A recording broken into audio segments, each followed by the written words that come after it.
El espejo, un camino hacia esas cosas de todos los días que ponemos debajo de la alfombra, pero que en algún momento desempolvamos para conectarnos con lo más importante de nuestro ser. 9:11 de la mañana, muy buenos días. 10 grados la temperatura en Chajarí, 10 grados. Esto es El Espejo. Estamos hasta las 12 del mediodía. El espejo, con Claudia Cajías, todos los sábados de 9 a 12. Vamos a charlar ahora de una cuestión, de una temática que despierta muchas intrigas, muchas dudas, mucha curiosidad, y es la masonería, ¿no? La masonería que desde hace siglos existe en el mundo, en nuestro país también, hace muchísimo tiempo. Y acá en Chajarí también, desde 1901, 1902, si mal no recuerdo. Y hace unos pocos años volvió a resurgir en nuestra ciudad el espíritu masón cuando se funda la logia Villa Libertad. Hoy estamos con el presidente de la logia Villa Libertad, que es Guido Mucciuti, y con uno de los instructores, que es Guillermo Romero. Muy buenos días, bienvenidos a ambos. ¿Cómo están? Buen día, Claudia, ¿cómo andás? Buen día a la audiencia. Bien, muy bien, un Buen día placer siempre. Buen día, chicos, un placer siempre recibirlos y poder hablar de este tema. Vamos como de lleno, vamos a entrar como con los tapones de punta. ¿Qué es la masonería? ¿Qué es eso que tanto nos intriga, que tantas dudas nos genera y que tanto nos engancha también? Porque siempre nos lo vendieron como algo misterioso, ¿no? Bueno, primero gracias por invitarnos, Claudia, que fuiste, creo, sí, el primer programa donde nos invitaron fue el año pasado y fue en tu programa, así que te agradecemos de nuevo la invitación, porque esto nos permite explicar qué es la masonería y justamente desmitificar algunas ideas que hay alrededor de la institución, y así que aprovechamos cada vez que tenemos una oportunidad de estas para contar de qué se trata. Te voy a contar, te voy a dar una definición de la masonería, sí, pero después lo vamos a hablar en criollo, sí, digamos. Cuando nosotros tenemos que explicar la masonería, empezamos diciendo que es una asociación filosófica, filantrópica, progresista y laica, decimos a veces, o a veces decimos ecléctica también. Uh-huh. Y con esas 3 o 4 palabras nosotros abordamos o envolvemos casi todo lo que incluye, ¿no es cierto?, la propuesta que tiene esta institución, la masonería, gira alrededor de esas palabras. Es filosófica porque propone el desarrollo del pensamiento, la búsqueda de la verdad a través de un método, o la investigación de la verdad a través del método racional, si se quiere. El método, como se le suele decir hoy por hoy, el método científico, ¿sí? Pero sobre todo porque uno de sus grandes pilares es el fomentar el debate y el intercambio de ideas con otras personas que no siempre coinciden o piensan igual que uno. En la masonería uno se encuentra con personas que a veces están en la antítesis de lo que uno piensa, uh-huh, y aún así en la institución fomenta el intercambio libre de ideas para que con ese debate se lleguen a ciertos consensos o no, pero que se lo haga de buena manera, sobre todo para fomentar el desarrollo del pensamiento, aprender a fundamentar las ideas que uno tiene, ¿sí? Eso en cuanto a la variable filosófica, ¿sí? Decimos que es progresista porque practica y fomenta también la libertad de conciencia, la libertad de expresión. La masonería no es dogmática, de hecho invita a todas las personas, sin importar su religión o su postura política o sus creencias personales, y están invitadas a arrimarse, a integrar lo que nosotros llamamos logias, justamente con esta premisa de que hay que ser tolerante y de que te vas a encontrar con personas que no siempre van a pensar lo mismo que vos. Uh-huh. Que están del otro lado de la brecha. Exactamente, sí, nosotros tratamos de no hablar de brecha, hablamos de puente. Lo sé. Pero sí, está buena la aclaración, porque para que se entienda es eso, ¿no? Uh-huh. Y lo que propone la institución, justamente la metodología que tiene, es eso, es que vos estés dispuesto a sentarte enfrente de una persona que está del otro lado de la vereda, si vos querés, uh-huh, y aún así estés dispuesto a escucharlo y estés dispuesto a llegar a algún consenso, ¿sí?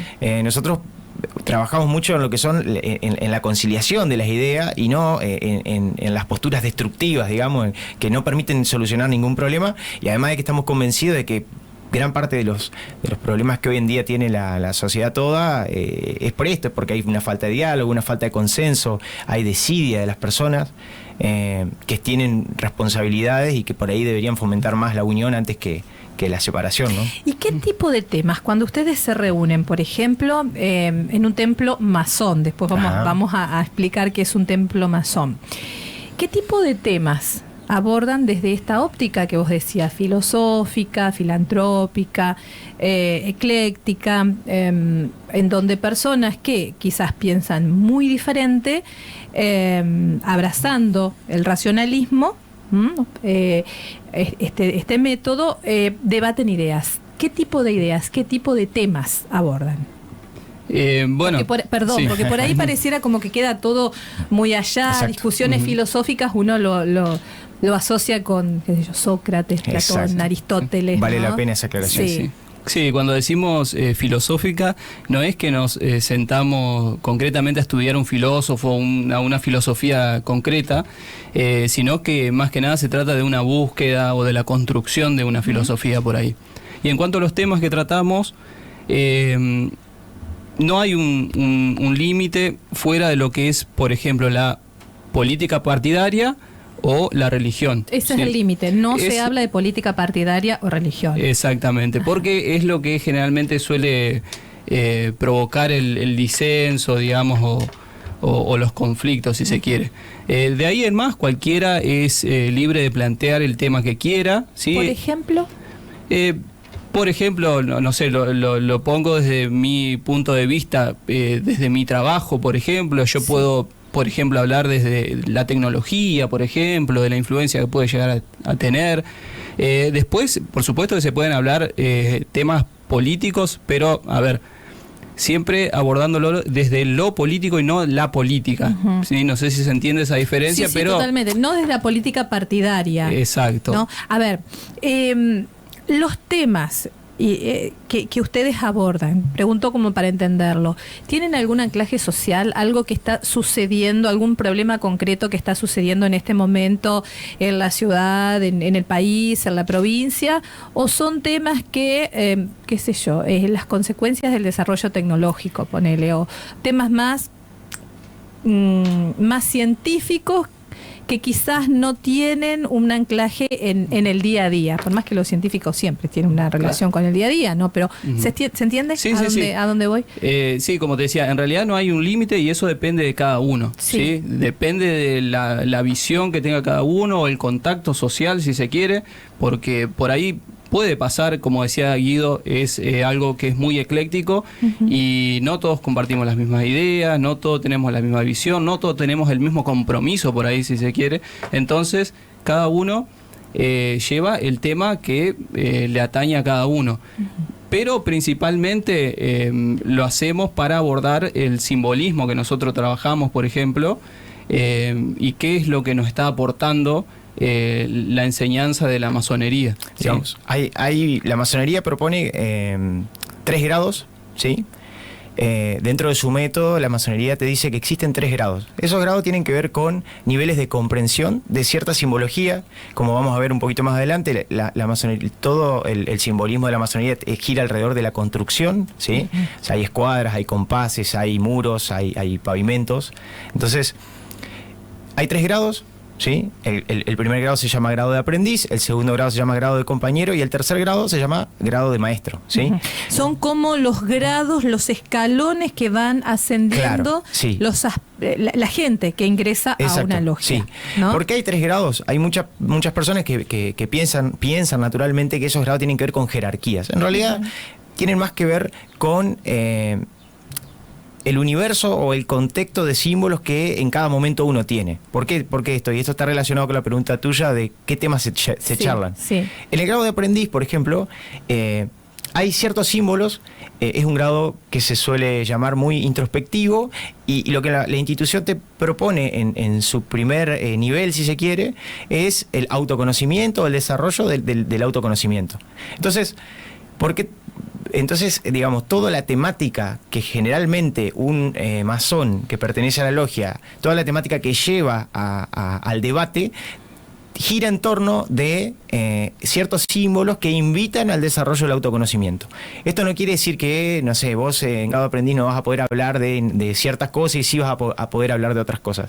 En realidad puedes hablar del tema que vos quieras, pero siempre y cuando lo tamices y lo desarrolles con una impronta o una perspectiva que hagan que vos estés haciendo un trabajo introspectivo, ¿sí? Autoconocimiento, a ver, el autoconocimiento, ¿cómo definen ustedes el autoconocimiento? Sí, conocerse uno mismo, ¿no? Pero ¿de qué manera? Pues ustedes hablan de un método racional. Sí. ¿Cómo sería en ese caso el autoconocimiento? ¿Qué método o qué forma ustedes proponen de autoconocimiento? Bueno, ahí está muy buena la pregunta. Como la masonería es muy diversa y tenés personas que vienen, no sé, con algún tipo de experiencia o bagaje relacionado a lo espiritual, otras vienen de la rama de la psicología, otras vienen del laburo, sí, otras vienen, etcétera. O sea, hay algunas personas que vienen con algunos conocimientos previos, porque capaz han tenido experiencia yendo a terapia, qué sé yo, o sea... Y yo siempre digo, hay personas que descubren esto de conocerse a uno mismo cuando empiezan a hacer terapia por alguna cuestión de la vida. Entonces los profesionales les recomiendan hacerse algunas preguntas, cuestionarse algunas cosas. Pero hay otras personas que no llegan no descubren eso de poder hacerse preguntas y de cuestionarse de dónde venimos, hacia dónde vamos, quiénes somos. Entonces, la masonería, a través de sus herramientas y la propuesta que tiene esta metodología, esto de trabajar con símbolos, te pone adelante algunas ideas que hacen que vos te cuestiones estas cosas. ¿Cuál es el método que nosotros proponemos? A ver, no tenemos un método mágico para autoconocerse. Sí. Lo que sí te dice la institución es, mirá, evaluá o aprendé a dar respuesta, digamos, inspeccionate de dónde venís, ¿tá? Entonces, hay personas que agarran esa pregunta y dicen, che, ¿yo de dónde vengo? Yo nací en, no sé, viste, en Concordia, después me vine para acá. Y hay otras personas que dicen, yo vengo de mis padres. Y mi padre estaba presente, no estaba presente. Cosas que a veces surgen charlando con un amigo, charlando con tu profesional, y que surgen, si no, haciendo un trabajo de introspección en donde vos tenés estas preguntas que son lo suficientemente generales como para que vos, con esa inquietud, después recurras a tus propias herramientas para empezar a dar respuesta a eso, ¿no? O sea, el primer paso que propone la masonería es el autoconocimiento. Sí. Eso yo no, son varones. Sí, acá en Chajarí son varones. Exacto, sí. Hay otras logias que son femeninas, exacto, pero no se mezcla varón y mujer. Trabajamos en conjunto, pero las logias, las reuniones, hay reuniones de varones y reuniones de mujeres, pero sí. Bueno, una persona entonces que ingresa a una logia, sea femenina o masculina, el primer escalón es, bueno, conocerse a uno mismo. Exacto. Y a partir de ahí hay toda una propuesta, hay un método que ustedes presentan para esto, ¿no? ¿Y por qué es necesario conocerse a uno mismo? Bueno, antes de un ratito más yo, Guille. Bueno, te di vueltas tú. Claro, no.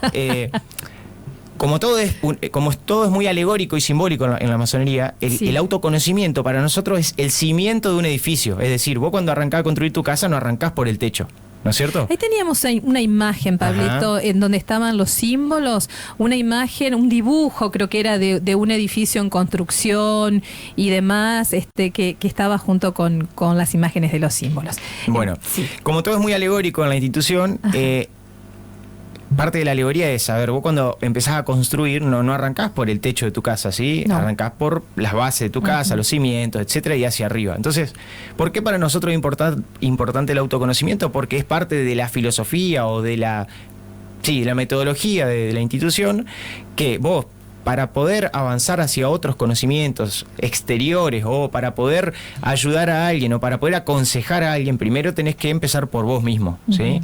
Creemos que ese es el método correcto y no al revés.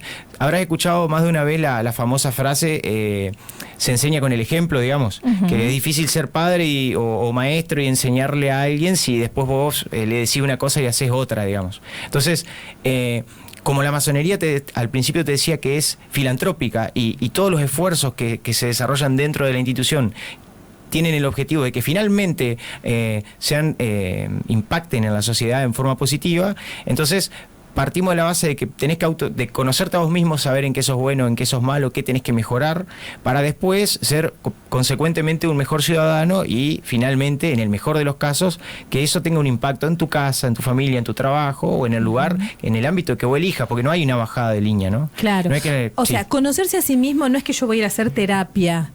En una reunión, no. ¿Reunión se llama? Sí, tenidas le decimos. En una tenida masónica. No voy a hacer terapia.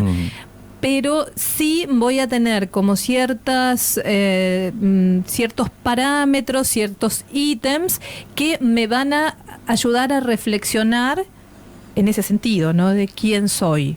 No se hace terapia, pero es terapéutica, digamos. Claro, exacto, entiendo. Sí. Y no es que tampoco se hace en conjunto ahí, sino que depende de cada uno. Siempre decimos que la masonería no es lo que pasa dentro de la tenida o del momento en que nos reunimos, sino que uno tiene que trasladar todo eso a su vida, ¿sí? Claro. Todos los símbolos, las herramientas que nos va presentando la masonería, uno tiene que tratar de trasladarla para aplicarla en su vida. Y ahí es donde empieza ese cambio, digamos, o empieza a hacer el proceso, digamos, la masonería. Después, por supuesto, cada uno puede ir y contar en esto de que hablábamos de qué temas hablar, de ir y contar su experiencia con los demás para compartirla y por ahí dejarle una enseñanza también, si se quiere. Claro. Y una vez que me conozco a mí mismo, bueno, que es toda la vida, ¿no? Y nunca termino. Pero para las expectativas de lo que es la masonería, que más o menos estoy orientado y tengo esa conexión conmigo misma como para darme cuenta. ¿Cuál es el siguiente paso? Bien, bueno, esto es así. Nuestra alegoría principal es la construcción de un edificio. Entonces tenés las bases, sí, tenés las paredes y tenés el techo, digamos. Ajá. Y acá es donde vamos a aprovechar el programa para hacer un juego, digamos. A ver. Si el autoconocimiento son las bases, ¿no es cierto?, de la construcción. Sí. El cimiento donde todo se apoya y arriba de eso se construye. ¿Qué pensás vos que podría ser el siguiente paso de una construcción? Viste que yo te decía que el aprendiz tiene como un contexto simbólico que es el que le canaliza o le orienta los trabajos, digamos. Sí. Entonces dejo ahí la pregunta para ver si surge una... No vale responder, Guille. Claro. si yo tengo ya los cimientos, ¿no? Sí. El próximo paso, y bueno, tengo los cimientos, tengo que empezar a construir para arriba. ¿Qué es lo que el bordecito ese que ¿cómo se llama el borde ese que pongo arriba de los cimientos para empezar a hacer las paredes? Bien, perfecto, sí. Ponele que sea las columnas. Yo sé que lo que vos hacías referencia no son las columnas, claro, ¿no? yo iba a decir columnas. Ahí va. No era columnas. Bueno, pero sí, no puedo concebir el edificio. La carpeta del piso ibas a estar bien. Estoy desaprobada, sí. Bueno, está bien. Entonces, dentro de esta alegoría de la construcción... Ahí está la construcción. Bien, los siguientes niveles de la construcción, digamos, los siguientes grados de la masonería tienen responsabilidades relacionadas a otras partes de la construcción, ¿sí? Dentro de las cuales, además, digamos, alegóricamente la construcción de una columna ya implica otro nivel de compromiso y de conocimiento. Si vos vas a la construcción de una casa hoy por hoy, vas a ver que el método de trabajo de donde tenés el capataz, donde tenés el oficial de albañil y el albañil, sigue teniendo el mismo método, y generalmente depende de los conocimientos que tienen los obreros de la construcción, son las tareas que le dan. Por ejemplo, revocar es algo sumamente difícil. Obviamente cuando uno se sienta a ver cómo trabajan parece fácil, ¿no? Sí. Pero cuando lo intentás hacer es algo muy difícil. Tenés que tener mucho conocimiento, tenés que saber cómo hacer la mezcla para que cuando la tirás contra la pared quede pegada, cómo pasar, bueno. Entonces, de eso se trata un poco el juego en donde este tipo de preguntas y estos debates son generalmente los que se suelen hacer en las reuniones, y tienen que ver con el despertar estas inquietudes de entender de que para construir algo, no solamente una casa, ¿no? Una escuela, una empresa, una familia, para construir cualquier cosa tiene que haber un orden, tiene que haber conocimiento, hay que estar preparado, hay que aprender a usar ciertas herramientas, y todas esas herramientas que propone la institución en las cuales se trabajan, que son todas herramientas intelectuales, si se quiere, ¿no? Herramientas conceptuales, todas esas herramientas tienen que ver o tienen el objetivo final de desarrollar virtudes republicanas, si se quiere. Nosotros le decimos así a esto de la libertad, de la igualdad, de de la empatía, de escuchar al otro. Son todas virtudes que hacen que, no sé, Guille o otros que tienen a su vez inquietudes sociales, de responsabilidad social, de formar parte de un club, de formar parte de lo que fuera, esas personas van yendo ya con herramientas que les permiten organizar un debate, hacer que si se están peleando los dos voceros del club, che, pará, vamos, ¿me entendés? O sea, finalmente el objetivo al que apuntamos es que cada uno en su entorno, hay algunos que no están obligados a participar de un club, eso fue un ejemplo nada más, en su propia familia, en su trabajo, lleven esas herramientas y logren armonizar y hacer que la construcción sea eficiente, digamos. Vamos de nuevo con esa imagen, Pablito, porque estaba graficando perfectamente lo que Guido decía, ¿no? En definitiva, hablamos de una construcción. Ahí está, la construcción de un edificio que empieza con lo individual, con el autoconocimiento, y después se va proyectando. El edificio es la sociedad, ¿no? A la construcción social. No estamos hablando solamente de construir una casa o de construir algo palpable, sino de construir instituciones, de construir una república, de construir una sociedad. Y ahí está, ¿no? Las diferentes fuerzas que por ahí tienen que vincularse, armonizarse para poder lograr esa construcción armónica. Exacto. Ahí va. Sería buen eso. Resumen. Sí. Sí, que Guido haya mencionado tanto la albañilería no es porque él sepa de albañilería, para nada. Te lo aseguro. Pero bueno, algo aprendí en la masonería. Claro. La masonería justamente deriva de esto, de los primeros constructores. Y de ahí es donde heredamos todos esos símbolos que nosotros trabajamos hoy. En principio era eso, digamos, y después se transformó en algo meramente especulativo, se le dice, que ya está orientado a lo filosófico y no a lo práctico como en ese momento. Antes de ir a la tanda, 2 minutitos nos vamos, pues seguimos hablando de todo esto. Quiero que nos cuenten, porque muchos de nuestros, no sé si llamar próceres, ¿no? Pero muchos de nuestros gobernantes, de los que le dieron origen, ¿no? a esta república, si nos vamos a la generación del 80, capaz que un poquito más atrás también, muchos eran masones, y se nutrieron en este espíritu para dar forma a esta república. ¿Nos pueden recordar algunos nombres de esos masones que intervinieron en este proceso de construcción del país? Sí, por supuesto. Está muy buena la pregunta, porque es algo que a mí personalmente y con el que hablas no se menciona en la escuela. ¿Sí? Yo nunca lo había escuchado a eso.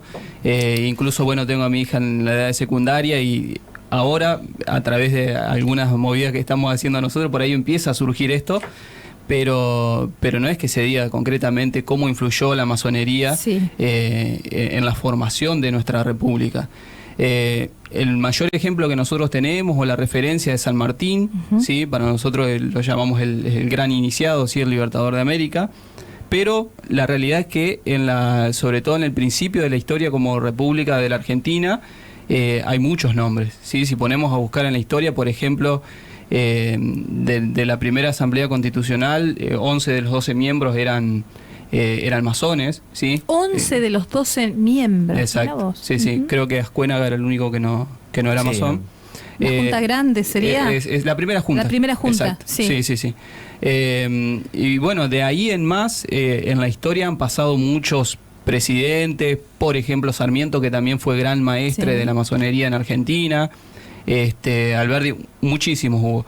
Pero realmente, si uno empieza a analizar la historia desde la perspectiva masónica, ahí se puede ver cómo lo que plantea la masonería ha influido, justamente como decía Guido, en las bases de lo que fue nuestra república. Nuestra constitución, que deriva en su gran mayoría de lo que es la constitución norteamericana o estadounidense, el primer presidente estadounidense, quienes redactaron la constitución estadounidense, también George Washington, era masón.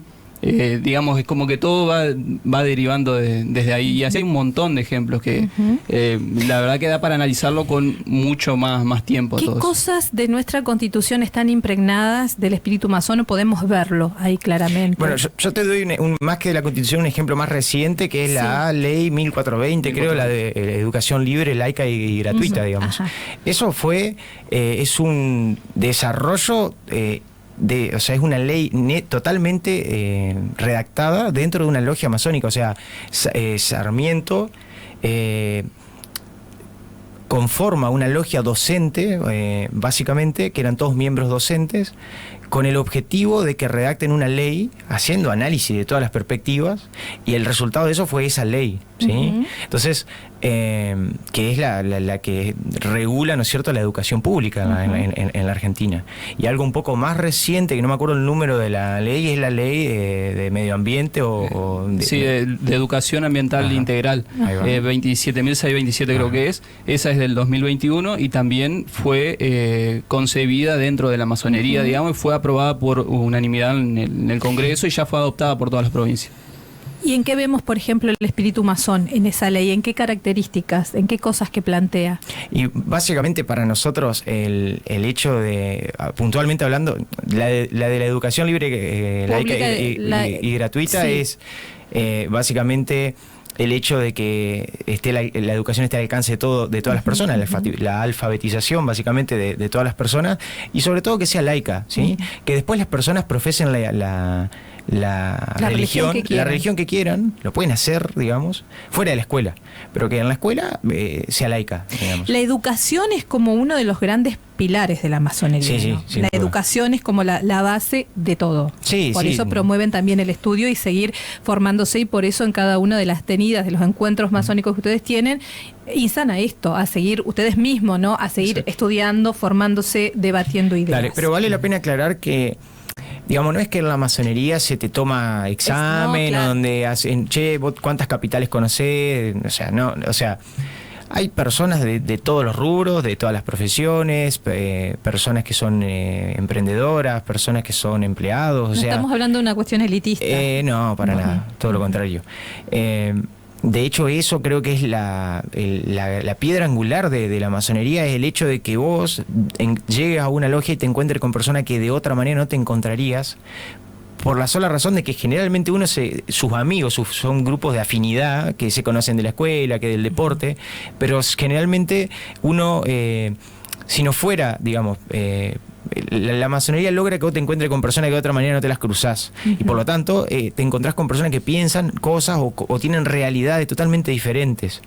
¿Por ejemplo? Y eso hace que, por ejemplo, en una logia se encuentre un político con el verdulero y con el albañil y el contador de la escuela o el contador de la empresa. Entonces, pero despojado de todo eso, despojado del rol o del trabajo. De hecho, hay una historia que solemos contar relacionada con George Washington, el presidente de Estados Unidos, que cuando él se inicia en la masonería, quien presidía la logia en ese momento era el mayordomo de la Casa Blanca. Entonces es muy anecdótico, porque de repente él era el presidente de Estados Unidos, pero a la noche en las tenidas él era el aprendí, el presidente era el mayordomo. Entonces está muy buena la declaración, despojado de los títulos, si se quiere, o los méritos de afuera.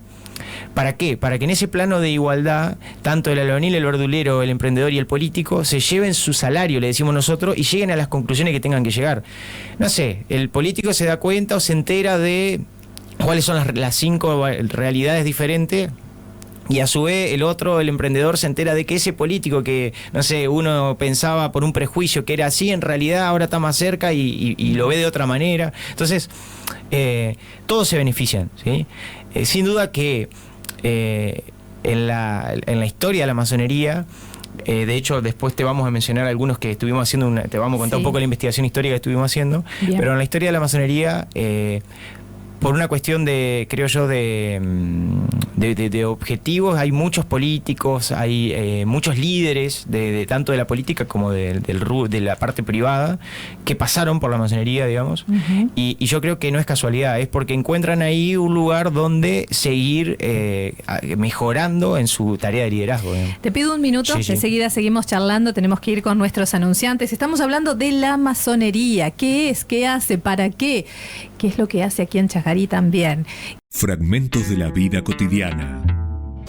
Retazos de historias arrebatadas al olvido. Experiencias de vida que hablan de lo que también nos pasa. El Espejo. Todos los sábados a las 9 de la mañana con Claudia Cajías. Se escucha. compartiendo la charla sobre la masonería con Guido Mucciuti, presidente de la logia Villa Libertad, y con Guillermo Romero, que es instructor. Bueno, a ver, vamos a otra de las preguntas por ahí. ¿De qué tenemos? ¿Pregunta de los oyentes? Hay una pregunta. Sí. Dice, perdón si ya lo dijeron, sí, pero ¿por qué fue demonizada tanto tiempo la masonería? Perfecto. A eso para iba arrancar justamente, ahí, ¿no? algo para no demonizada, y yo iba a preguntar por qué, si ha tenido tantas un espíritu por ahí tan noble, por qué siempre fueron secretas las logias. Y también agrego esto que dice el oyente, hasta demonizado, ¿no? Sí, vos o yo. Bueno, como quieras. Sí, yo creo que eso viene de la mano del secretismo que tuvo siempre la masonería, y porque yo creo que hay un punto de inflexión en la historia respecto a eso, que es cuando uno de los papas saca una bula papal, se llama, que excomulga a los masones del catolicismo. Ajá. O sea que el que tenga condición de masón no puede ser católico. ¿Por ¿sí? qué? Bueno, eso tenía que ver en su momento, no estamos hablando de otras épocas, ya más de 300 años atrás, con la cuestión de lo que plantea la masonería del libre pensamiento, ¿sí? Tengamos en cuenta que por ahí aprovechamos a aclararlo ahora también, que por ahí se pregunta de la relación con los Illuminati, por ejemplo, que es una sociedad totalmente distinta, no tiene nada que ver, si bien después algunos Illuminati, digamos, concluida su organización, se pasaron a la masonería por algún parecido seguramente, pero no tiene nada que ver una institución con la otra. Pero, digamos, sufrían ese mismo rechazo, si se quiere, desde la iglesia, por plantear el libre pensamiento o de por ahí acceder a filosofías que no iban de acuerdo con el dogma de la iglesia, digamos. Uh-huh. Ese fue, yo creo que, uno de los puntos. Después, por supuesto que la masonería en esto del libre pensamiento, de llevar la libertad como una bandera también, estaba en contra de las monarquías, que fue lo que pasó en Latinoamérica a partir de San Martín, que estamos hablando recién, por ejemplo, y también sufrió la persecución de muchos gobiernos de facto, o el caso del franquismo, por ejemplo, en España, en Europa, en muchos otros lugares, que tenía una comisión que era exclusivamente anticomunista y antimasónica, ¿sí? Entonces es como que se salía a cazar a los comunistas y a los masones, poniendo todo en la misma bolsa, digamos, simplemente por un pensamiento distinto al que profesaban. Eso llevó a que la masonería se retrajera o pasara a trabajar puertas adentro, digamos, de una forma más secreta, ¿sí?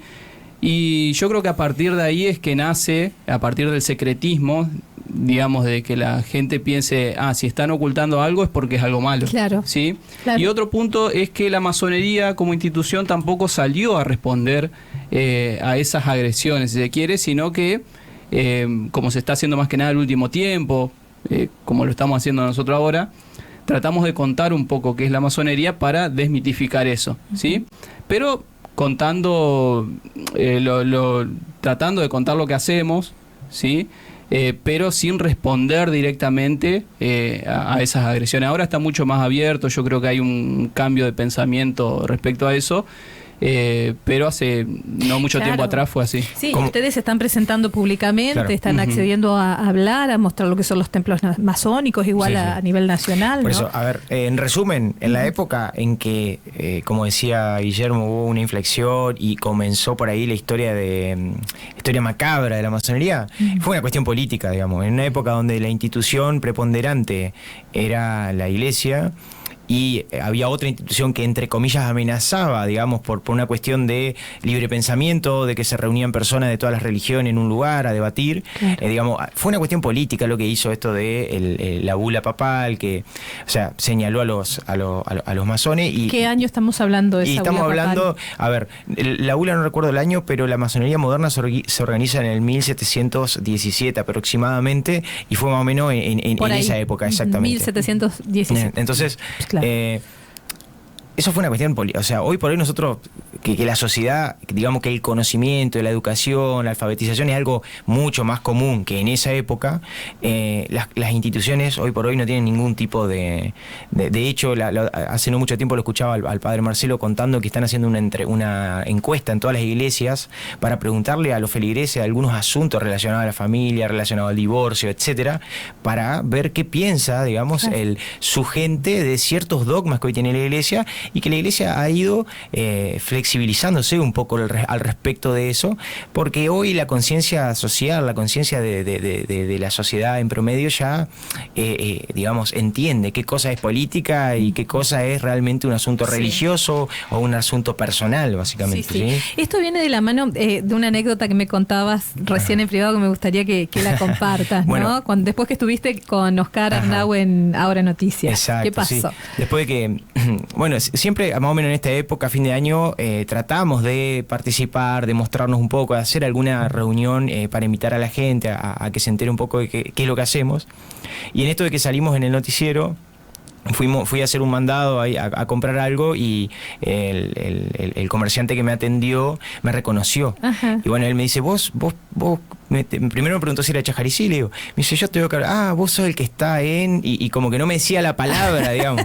Y yo me di cuenta por dónde venía la mano y lo dejé que lo diga él. Y luego me dice, vos estás en eso de la masonería. Le digo, ¿me viste en la tele? No, me dice, yo fui a la charla del año pasado, que yo, mirá, ahí estás interesado. Sí, pero el tema de las logias, que hay logias buenas y hay logias malas, me dice, habría que ver. Entonces, lo cuento anecdóticamente para dar un ejemplo de lo que sucede con la falta de información y qué es lo que está intentando revertir lo que se llama la Gran Logia Argentina, que es la masonería a nivel nacional, con todo esto de participar en la noche de los museos, de que salgamos a contar un poco de qué se trata, y para que la gente empiece a separar lo que es el mito y la novela de internet, digamos, y las películas, de lo que en realidad pasa en las logias, digamos. Claro. Nosotros hemos llegado a escuchar justamente otra historia linda de la charla que dimos el año pasado para los 150 años de Chajarí. Había 2 o 3 señoras que eran nietas o bisnietas de miembros de la logia Mitre. Sí. Y ellas te contaban que en su infancia era tabú hablar de que el abuelo pertenecía a la logia Mitre, por ejemplo. O sea, era preferible, no sé, que te digan que tu abuelo era estafador, que te digan que era masón, digamos. Entonces,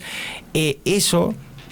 El resultante, lo que llevó a que suceda esto, es un asunto político que hizo que se difamara la institución, de que haya dictadores que persigan a los masones que se escapaban de las guerras civiles, se venían a Argentina y decían, bueno, si hay algo que aprendí es que no tengo que decir que soy masón. Claro. Entonces en la Argentina también se reservó muchísimo el asunto, pero eso se está revirtiendo así, como se están revirtiendo. No hay logias buenas y logias malas, ¿no? Tampoco cuando se juntan invocan a las fuerzas del demonio.